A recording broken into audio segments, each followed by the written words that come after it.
Buenas tardes, el día de hoy vamos a dar abordaje de eritrodermia. Los autores son Néstor Manuel Alavés López y un servidor Francisco Javier Patiño Palacios de la especialidad de medicina interna. Actualmente estamos cursando el módulo de dermatología con nuestro coordinador Sergio Arroyo. Bueno, de primera instancia vamos a definir lo que es eritrodermia.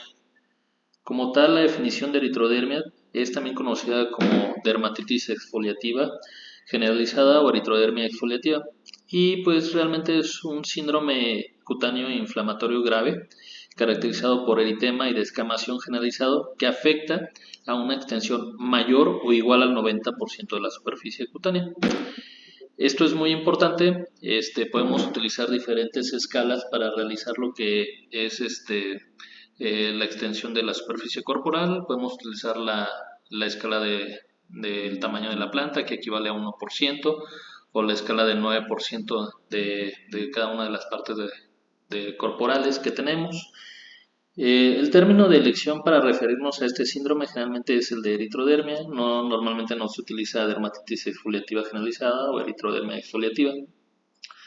También, como de manera anecdótica, anteriormente se le llamaba el síndrome del hombre rojo, y pues esto realmente se utilizaba más en los pacientes con eritrodermia idiopática, o sea que no teníamos el diagnóstico etiológico de la eritrodermia, pero realmente no debe de utilizarse mucho, ya que se llega a confundir en algunas ocasiones con la reacción cutánea que se asociaba a la administración intravenosa de la vancomicina.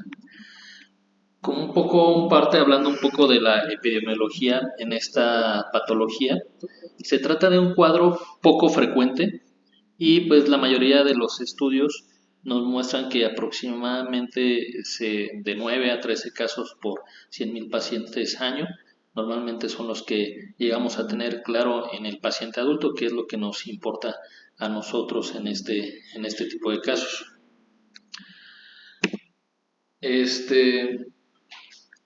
El abordaje de la eritrodermia, una vez que tenemos el abordaje clínico, que vemos que tiene una extensión mayor o igual al 90% de la superficie corporal, no queda ahí. Hay que ver cuál es la etiología que nos llevó a la eritrodermia.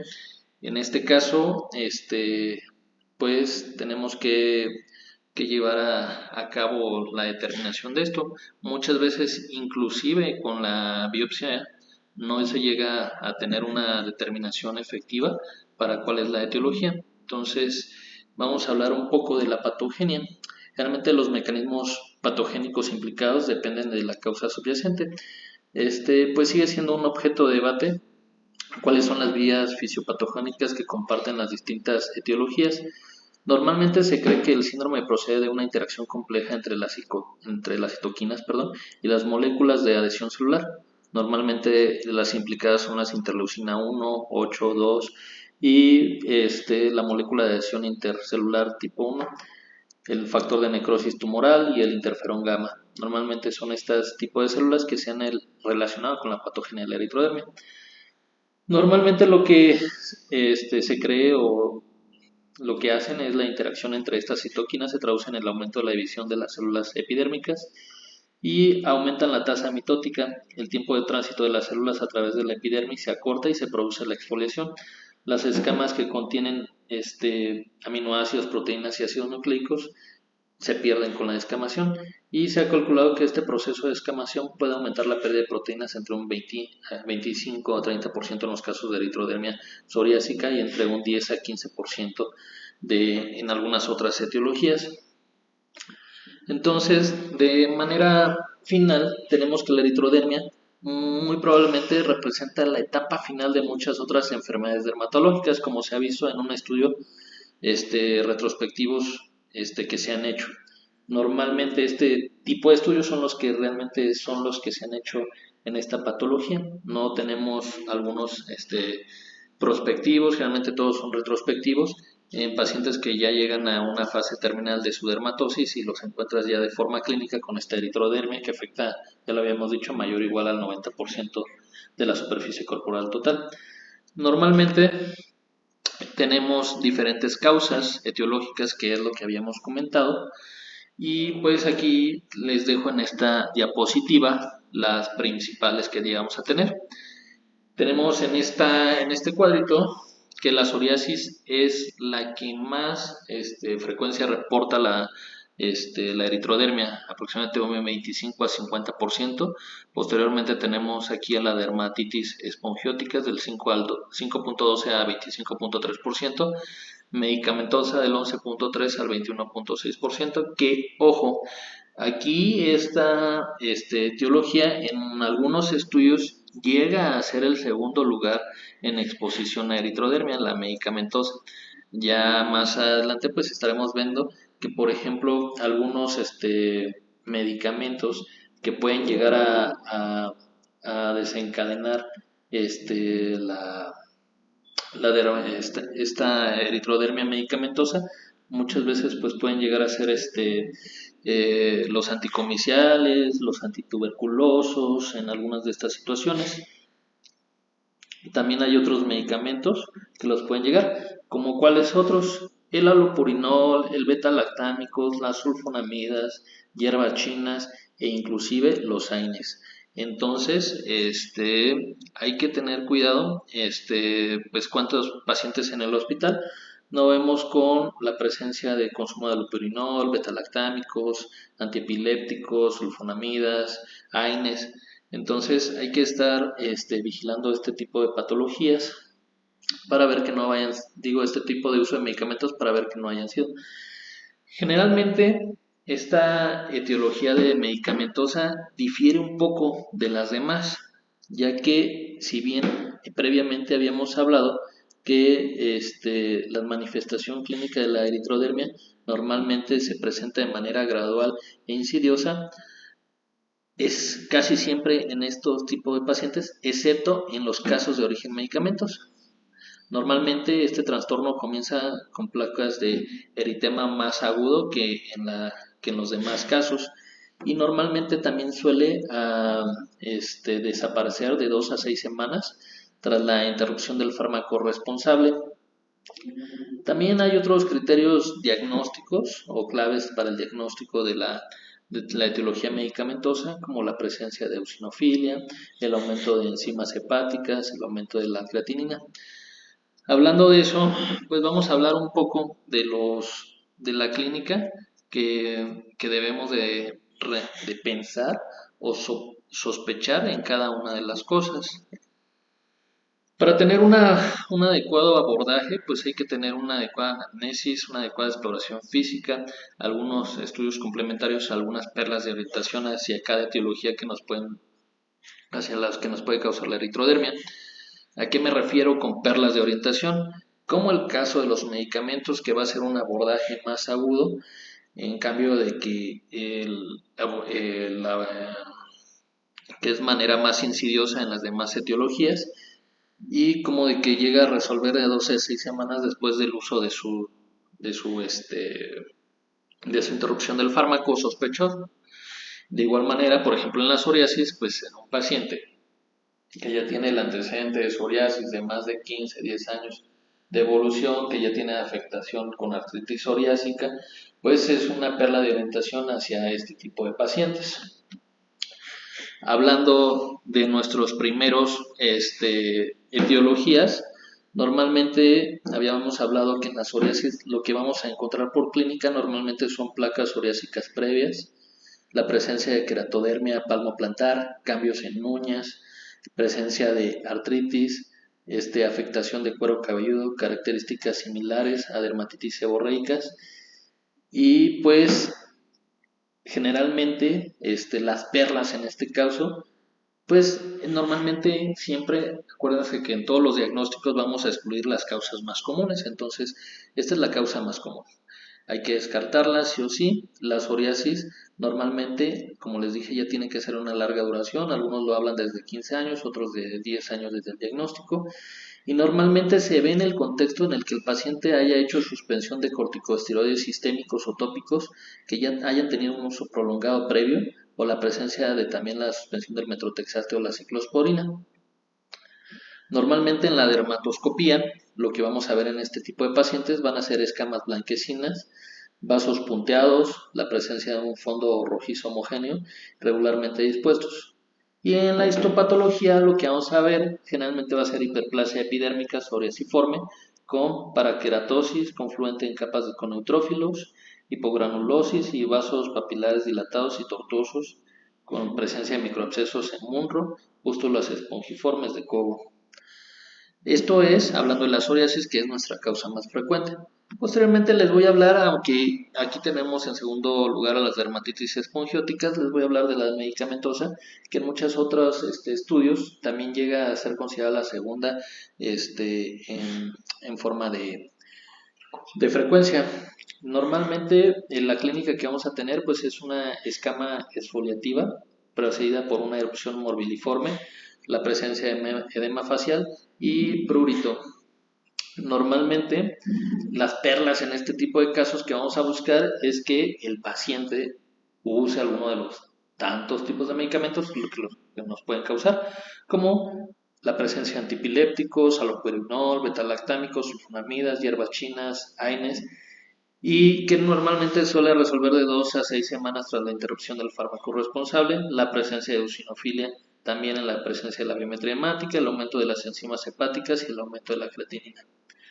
Normalmente lo que vamos a ver en la histopatología va a ser infiltrado perivascular con eosinófilos, dermatitis de interfase con queratinocitos necróticos. Posteriormente ahora sí vamos a hablar de la dermatitis espongiótica, que pues en lo que vamos a encontrar en la clínica va a ser escamas delgadas, liquenificación, picor o prurito intenso y la presencia de piel exudativa, pápulas y placas eritematosas. ¿Qué perlas vamos a hacer o qué vamos a buscar? Normalmente esto lo vamos a encontrar en el contexto de un historial previo, por eso la anamnesis pues, es importante en este tipo de patologías. Vamos a tener la presencia de antecedente de dermatitis atópica, dermatitis de contacto o dermatitis seborreica. Normalmente en la dermatoscopía lo que vamos a encontrar va a ser en la dermatitis atópica escamas amarillentas, costra serosa, vasos con puntos distribuidos de forma irregular, y en la histopatología vamos a ver un infiltrado dérmico perivascular superficial con eosinófilos.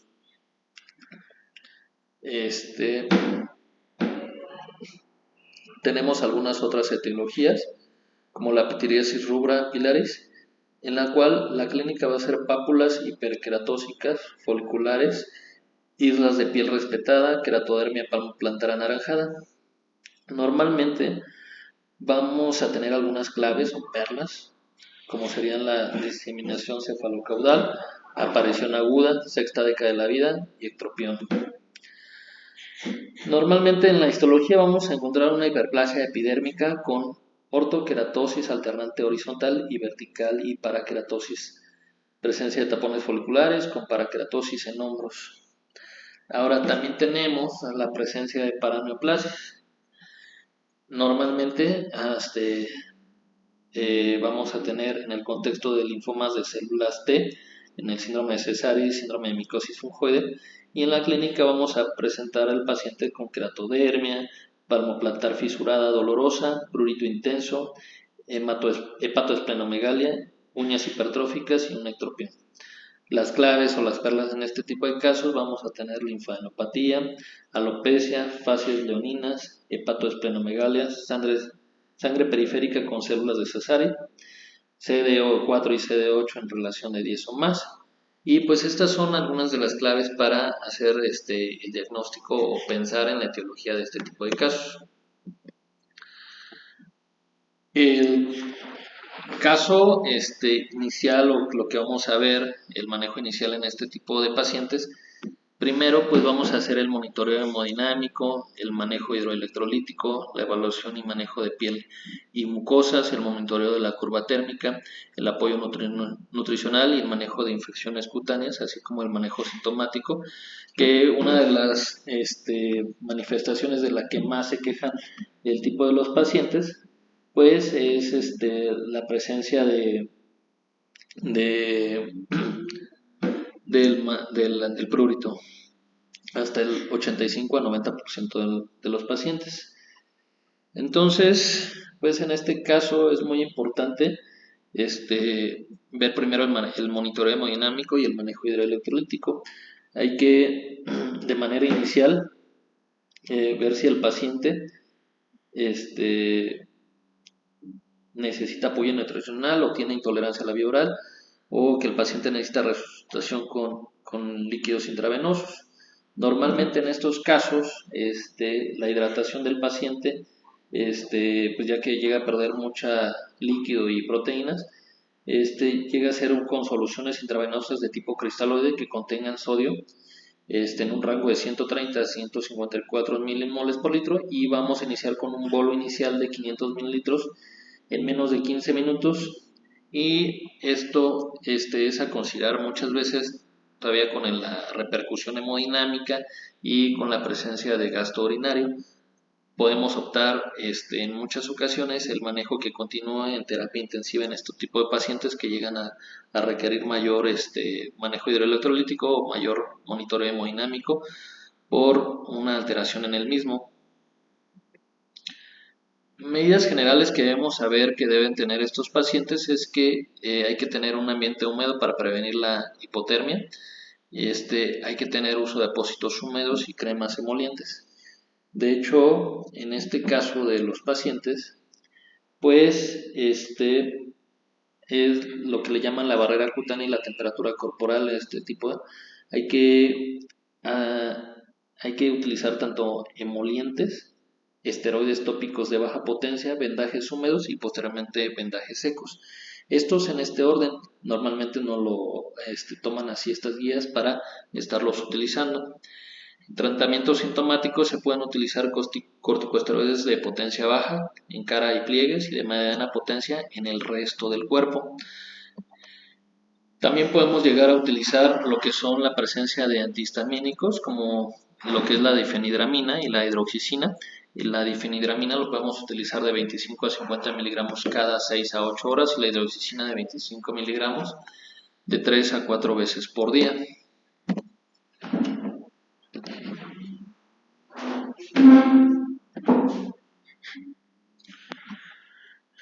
Bueno, para continuar con el tratamiento, ya se comentó respecto al manejo inicial. Otras partes importantes que debemos de comentar, pues son, por ejemplo, en el caso de que exista afectación ocular, los textos consultados nos recomiendan pues que debería de tener valoración por oftalmología. Además, en algunos pacientes puede presentarse afectación a nivel genitourinario, y esto, por ejemplo, pues ameritando valoración ya sea por ginecología o sobre todo urología. Como ya habíamos comentado anteriormente, el hecho de que la función de termorregulación y mecanismo de barrera de la piel se vea perdida en esta patología, pues condiciona afectación al control de líquidos corporales, de tal manera que se recomienda también pues la cuantificación de uresis en mililitros a través pues de una sonda urinaria. Y finalmente, en los pacientes que también presenten pues dificultades para la deglución, para comer, también debemos considerar pues el uso de alimentación, ya sea, de alimentación enteral o parenteral, ya sea a través, por ejemplo, de una sonda nasogástrica o, si es necesario, pues administración de NPT.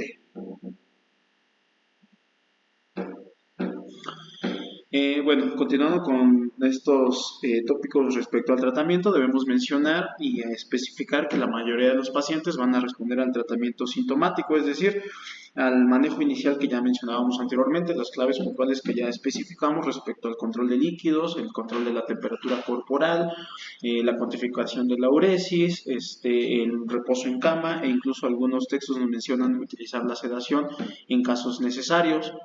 Fuera de ahí, en los pacientes que a pesar de este manejo inicial, y antes también suprimir el fármaco en caso de que sea la etiología probable. Bueno, a pesar de que, en el contexto de que a pesar de este tratamiento inicial el paciente no tenga mejoría, pues entonces, ante la falla del tratamiento conservador, vamos a utilizar otro tipo de tratamiento. Básicamente es a base de esteroides. Aquí mencionando que pues utilizamos esteroides sistémicos debido a su inicio de acción más rápido, y el ejemplo clásico pues puede ser la prednisona a dosis de 0.5 a 1 miligramo por kilogramo de peso al día, dosis máximas de 60 miligramos y en un lapso de 7 a 10 días. Además, los textos nos mencionan que podemos utilizar otros fármacos como los inmunosupresores en ejemplos ya sea de metrotexate, ciclosporina, azatioprina o incluso el micofenolato en las dosis que tenemos anotadas aquí.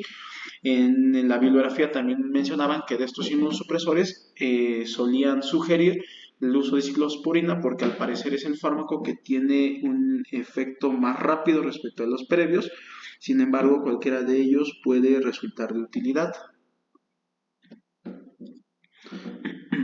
Ahora, hablando del tratamiento en las condiciones generales o con la etiología identificada de esta patología, debemos mencionar lo siguiente.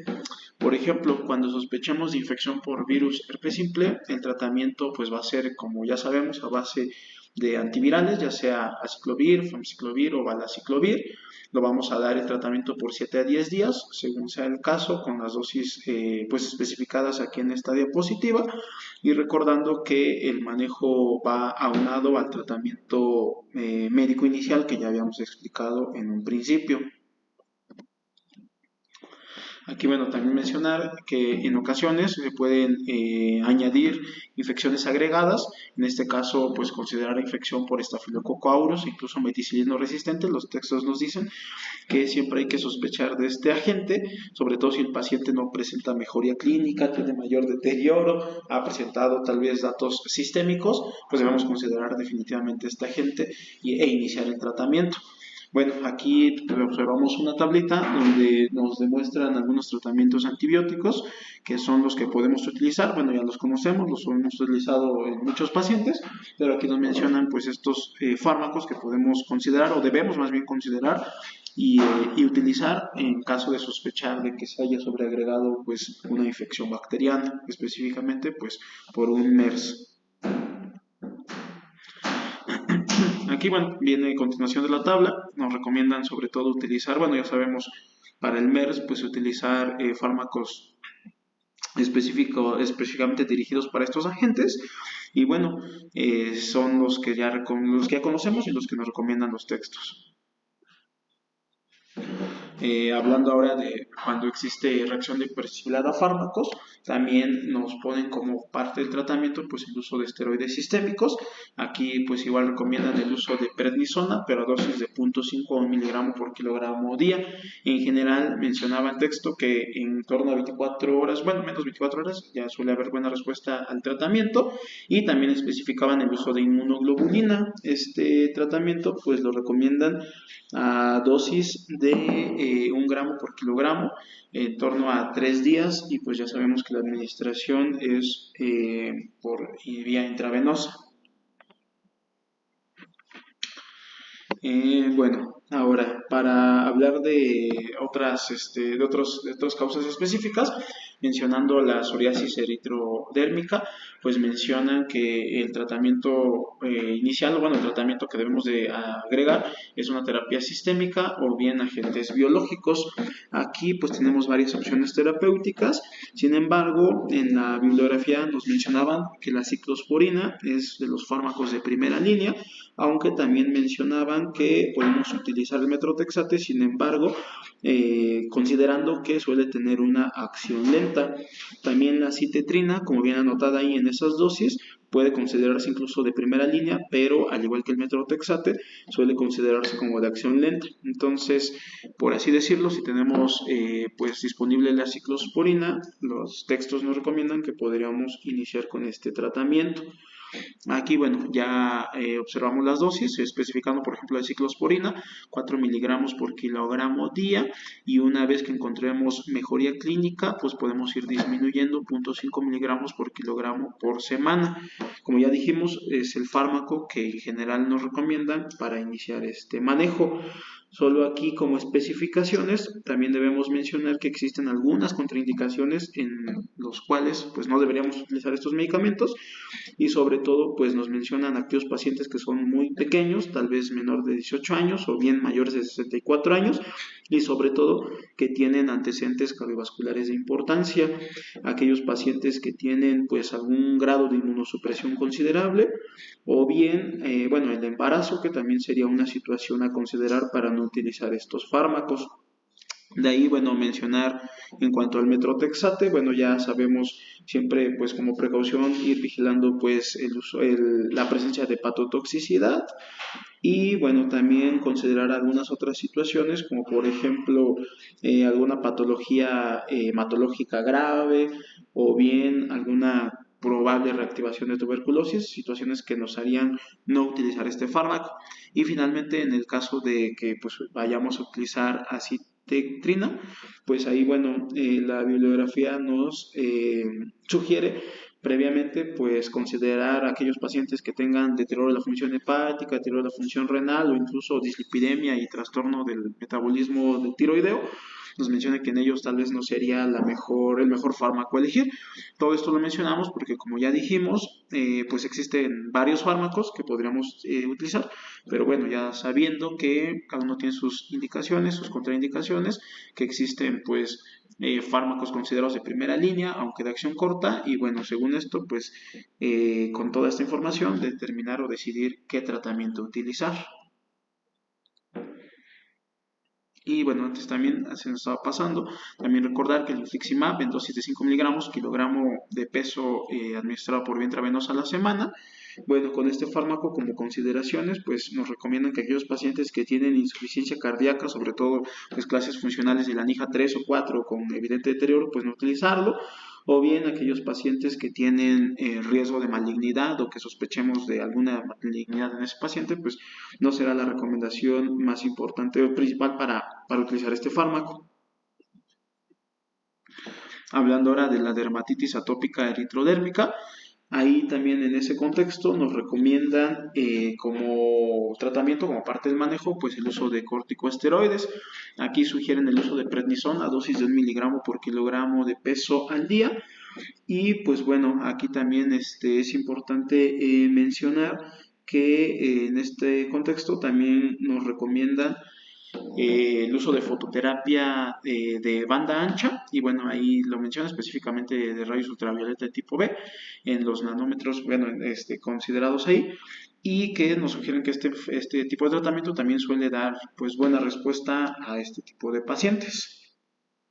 Hablando de otros manejos, nos mencionan también el uso de inmunosupresores, como son los que tenemos anotados ahí. Por ejemplo, aquí también encontramos la ciclosporina y en los textos también nos menciona que este tratamiento suele ser el de primera línea. La dosis recomendada es de 5 miligramos por kilogramo de peso al día y se debe de ir reduciendo gradualmente tras la remisión de la enfermedad en dosis de 0.5 miligramos por kilogramo de peso cada 2 semanas o 14 días. Bueno, aquí nada más mencionar que algunas consideraciones que debemos de tener, pues son, como ya dijimos, pacientes que tienen riesgo cardiovascular elevado, bueno, pacientes menores a 18 años, mayores a 64 años, o pues pacientes embarazadas, igual que lo habíamos mencionado anteriormente.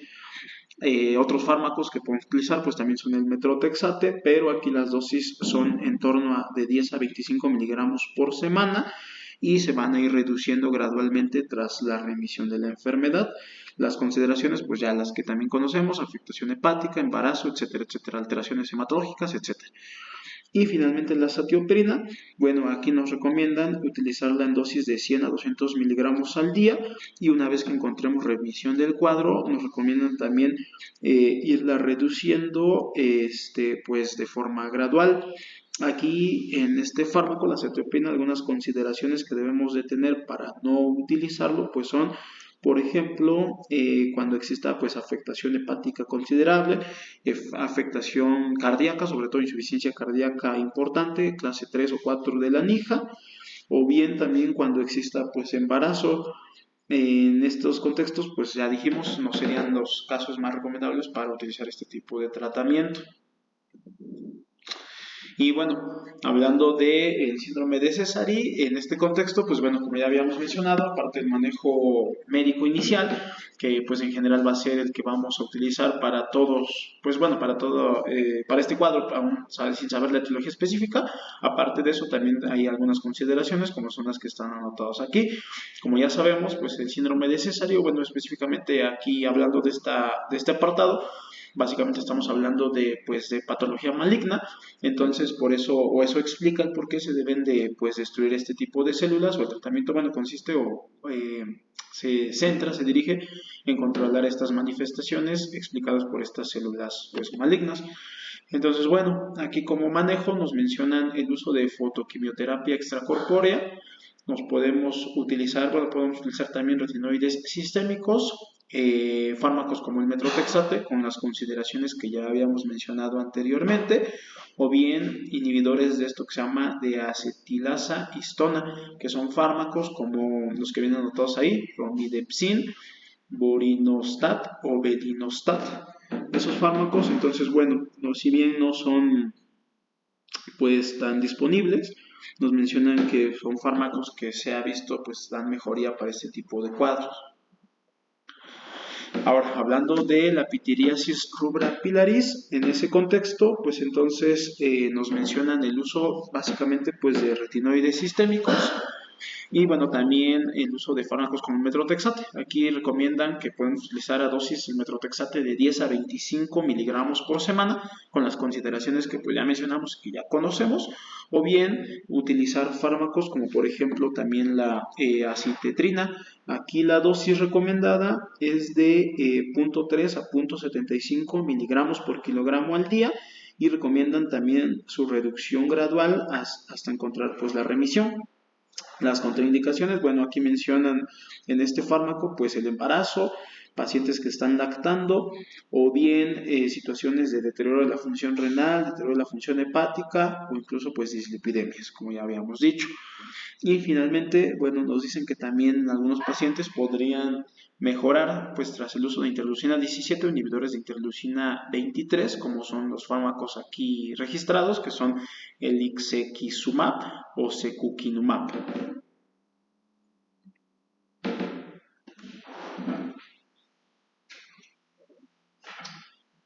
Bueno, como forma de resumen, al final pues vamos a ver este algoritmo diagnóstico, en el cual pues de primera instancia tenemos que ver si el paciente llega a tener eritrodermia, recordando que la definición como tal es igual o mayor al 90% del área de la superficie corporal, con la presencia de eritema y descamación.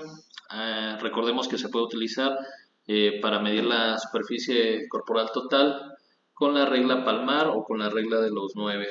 Entonces, una vez teniendo este diagnóstico clínico, pasamos a nuestra primera evaluación inicial, en la cual vamos a ver o vamos a tener que realizar una historia clínica completa con énfasis en la presencia de algún diagnóstico dermatológico previo y la exposición a medicamentos.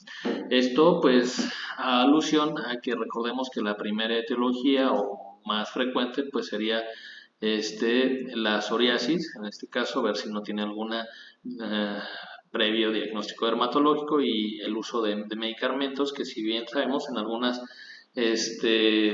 revistas nos lo muestran como la segunda etiología más frecuente.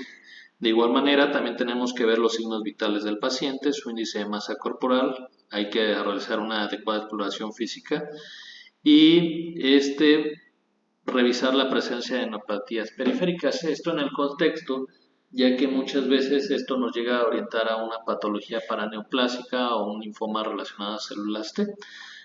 Muchas veces, inclusive, no necesariamente aunque haya adenopatías, se puede hacer no tiene que ser necesario, más bien relacionado a una paraneoplásica. Inclusive muchas veces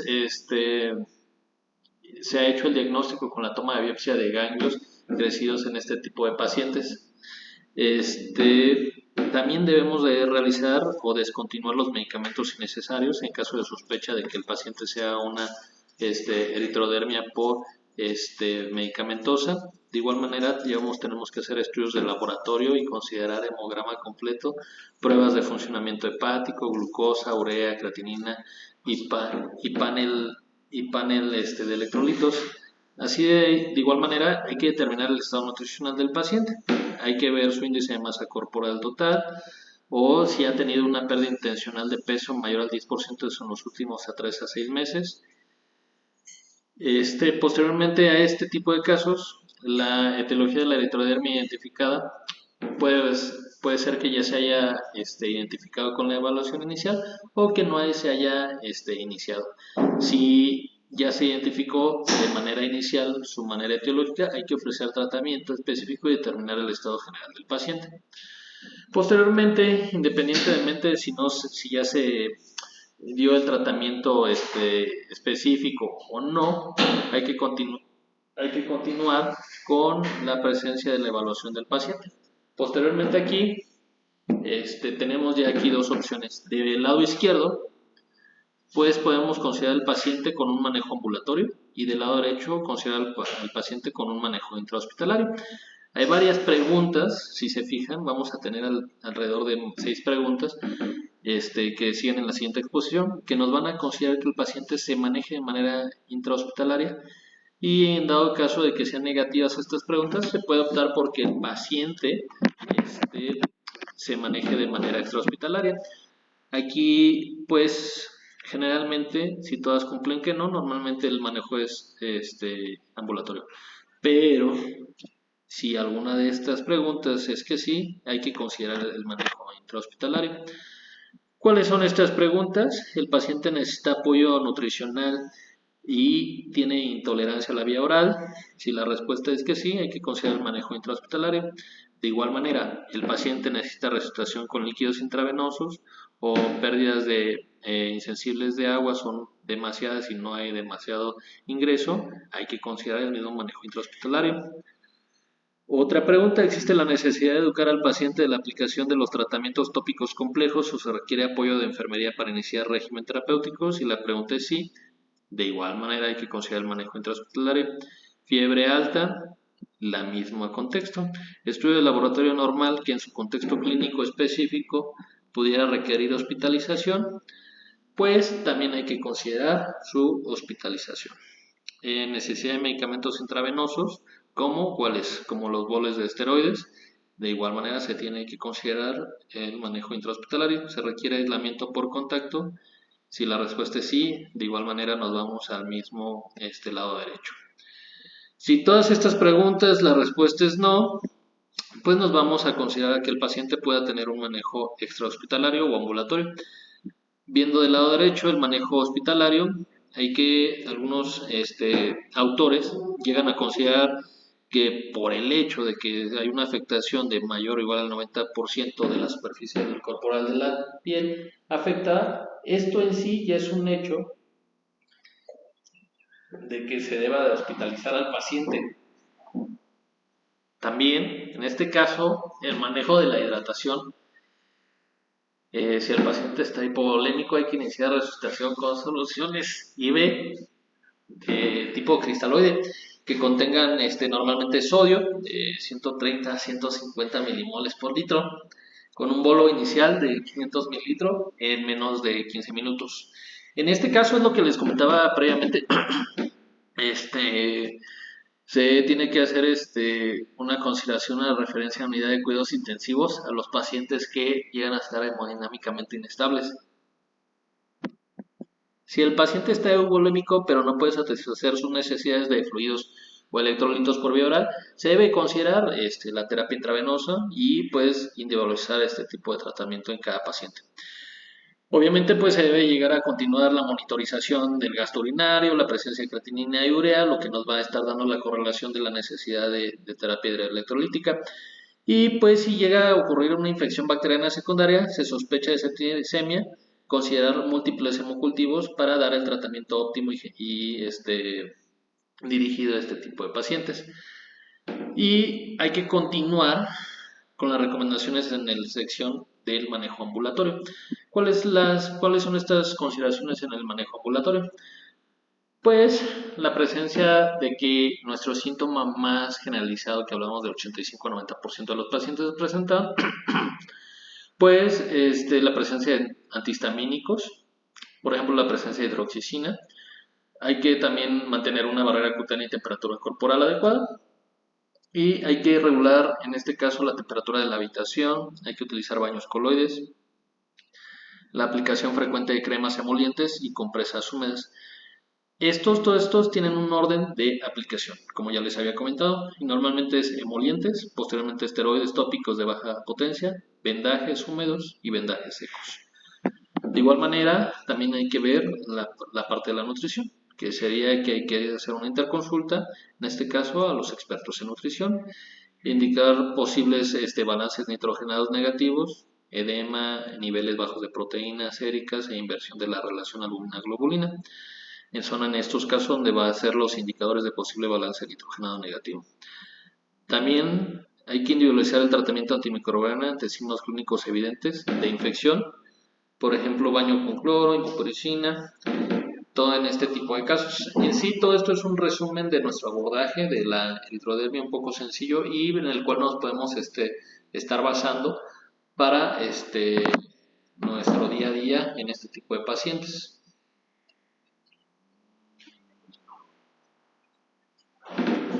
Bueno, pues aquí anotamos la bibliografía, los textos donde consultamos toda la información y pues entonces con todo este resumen, con toda esta información, concluimos nuestra participación aquí en el módulo de dermatología. Gracias.